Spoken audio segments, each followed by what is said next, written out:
لیکن دیکھنے والی بات یہ ہے کہ عمران خان کی رہائی کیا کسی کو فکر نہیں ہے. سب کو ٹکٹوں کا مسئلہ ہے, ٹکٹ اس کو دے دیا تو اس کو کیوں نہیں دیا, اور اس کو دیا تو مجھے کیوں نہیں دیا. اور یہ سارا ماجرا آپ دیکھیں نا, عمران خان کو سارے نوچ رہے ہیں. جس طرح سے عمران خان کرتا ہے, استعمال کرتا رہا سب کو ساری زندگی, دوسری طرح سے عمران خان کو بھی جو ہے نا وہ چورانو مور پہ گئے نے.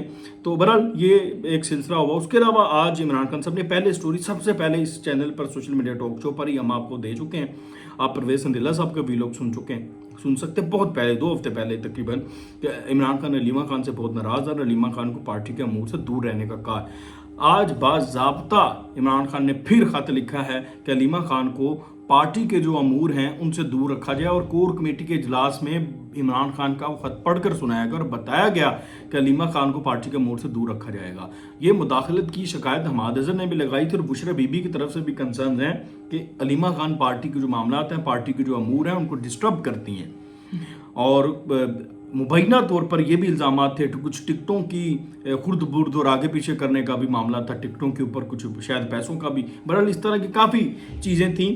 تو علیمہ خان کو بیسیکلی جو اس میں جو ہے نا وہ فیملی پولیٹکس ہوئی ہیں, یہ اس میں بشرا بی بی کا انفلوئنس جو ہے وہ کام کیا ہے, اور بشرا بی بی کا گروپ ہے حماد اظہر اور باقی کچھ لوگوں کا, تو وہ اس بشرا بی بی کی وجہ سے علیمہ خان کو جو ہے وہ سائڈ لائن کر دیا گیا. آپ اندازہ کریں کہ خون کتنا سفید ہوا. دیکھیں ہم ہمیشہ سنتے رہے کہ عمران خان کی بہنوں نے عمران خان کا گھر نہیں بچنے دیا, یہ خراب کرتی رہی ہیں. جمائمہ ہو گئی, ریحام خان ہو گئی, جس سے بھی اس نے شادی کی. لیکن اس دفعہ یہ ہوا کہ جو بشرا بی بی ہیں انہوں نے بہنوں کو جو ہے وہ سائڈ لائن کر دیا ہے.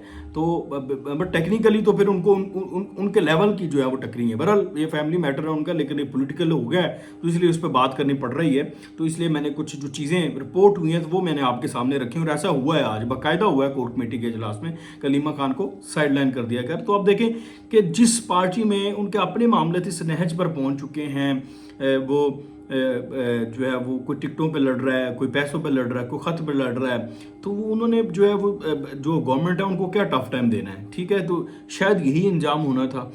تو دیگر بھی کچھ خبریں ہیں ان کو بھی ڈسکس کر لیتے ہیں. اب علی مین گنڈا پور جو ہیں وہ وزارت اعلیٰ چلا رہے ہیں. شروع میں انہوں نے کافی دھمکیاں شمکیاں دیں, اور دھمکیاں شمکیاں دینے کے علاوہ انہوں نے وزیر اعظم کا بھی استقبال نہیں کیا. تو ان سے ان کی وزیر اعظم اور صدر کی تقریب حلبرداری میں بھی نہیں آئے تھے. تو بڑا سخت جیسچر دیا تھا علی مین گنڈا پور نے.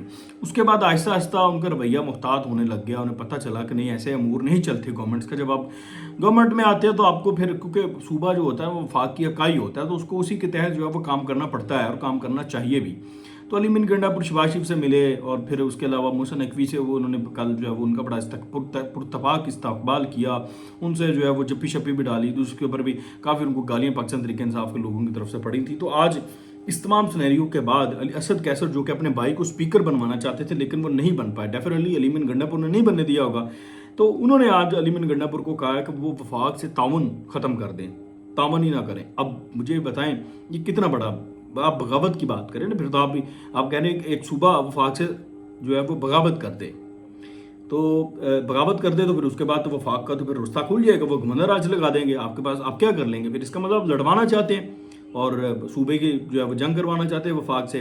تو ایسے تو نہیں ہوتا. لیکن اگر آپ اسد کیسر کو دیکھیں تو یہ جو اس وقت بغاوتی مشورے دے رہے ہیں علی مین گنڈا پور کو, خود یہ اتنے بہادر ہیں. عمران خان نے خود یہ بات بتائی ہے, اپنے انٹرویوز میں بتائی ہے, اور یہ ہوا بھی تھا. اسی طرح سے رپورٹ بھی ہوں اس وقت تحریک اعتماد کے دوران ایک ایک چیز لمحہ بہ لمحہ میں جو ہے وہ مانیٹرنگ روم میں بیٹھے تھے ہم, نیوز رومز میں, تو ہم مانیٹر کر رہے تھے. اسد کیسر کو عمران خان نے کہا کہ آپ جو ہے وہ تحریک اعتماد کے دوران جو ہے نا وہ اجلاس چیئر کریں گے اور وہ تحریک کو ریجیکٹ کر دیں گے. تو اسد کیسر ڈر گیا.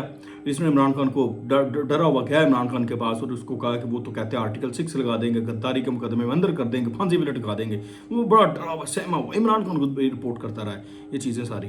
تو پھر اس کے بعد جو ہے وہ بزدلی کا یہ عالم تھا اسد کیسر کا. تو پھر اس کے بعد قاسم سوری کو وہ جو ہے وہ عمران خان نے کہا, تو قاسم سوری نے وہ جو اجلاس تھا تحریک اعتماد والا وہ چیئر کیا قاسم سوری نے, اور پھر اس نے وہ تحریک جو ہے ریجیکٹ کی.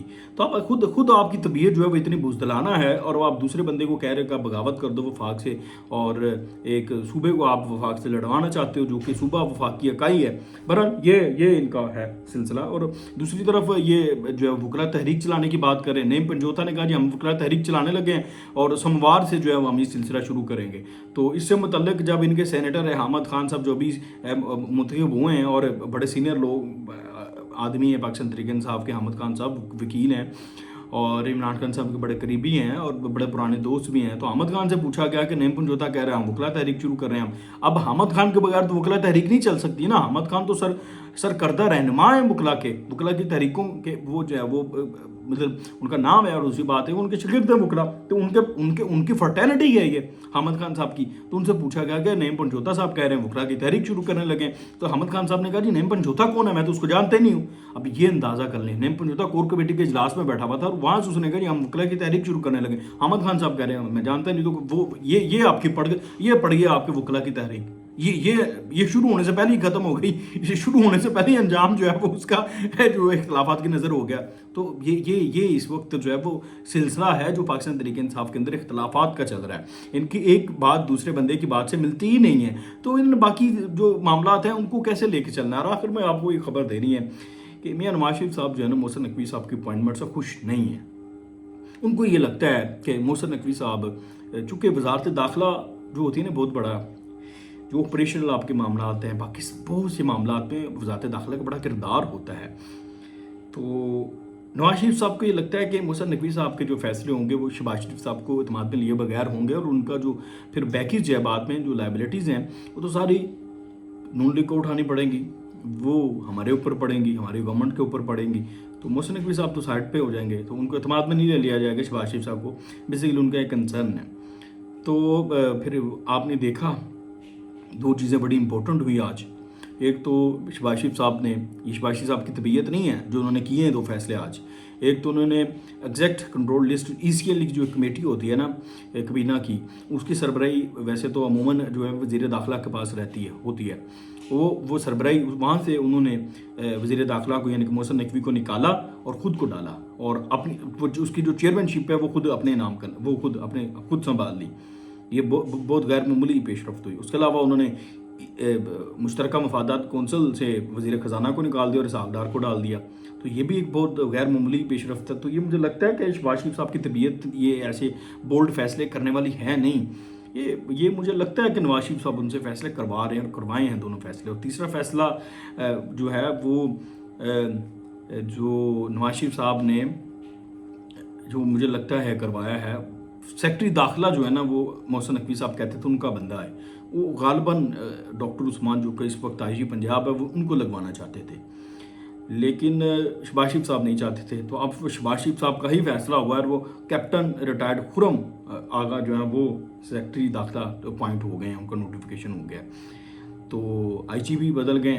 تو IG اسلام آباد کی بات کروں، IG اسلام آباد کی بھی تبدیلی ہوگی. تو مجھے یہ لگتا ہے کہ جو فیصلے ہیں وہ اس میں کہیں نہ کہیں نواز شریف صاحب کا انفلوئنس ہے اور یہ رہے گا. اب یہی انفلوئنس آگے جا کے گورنمنٹ کو کہیں تنگ بھی کر سکتا ہے، کوئی مشکلات پیدا بھی کر سکتا ہے. کہیں پر اگر کوئی ڈیڈ لاک آ گیا تو پھر دیکھیں کہ پھر کیا ہوگا. مجھے اس چیز کا خدشہ ہے. بہرحال اس ویلوگ میں اتنی جو خبریں تھیں، کچھ لمبا ہو گیا ویلوگ، لیکن انشاءاللہ اگلے ویلوگ میں آپ کی خدمت میں حاضر ہوں گے. تب تک کے لیے مجھے اجازت دیجیے. اللہ حافظ.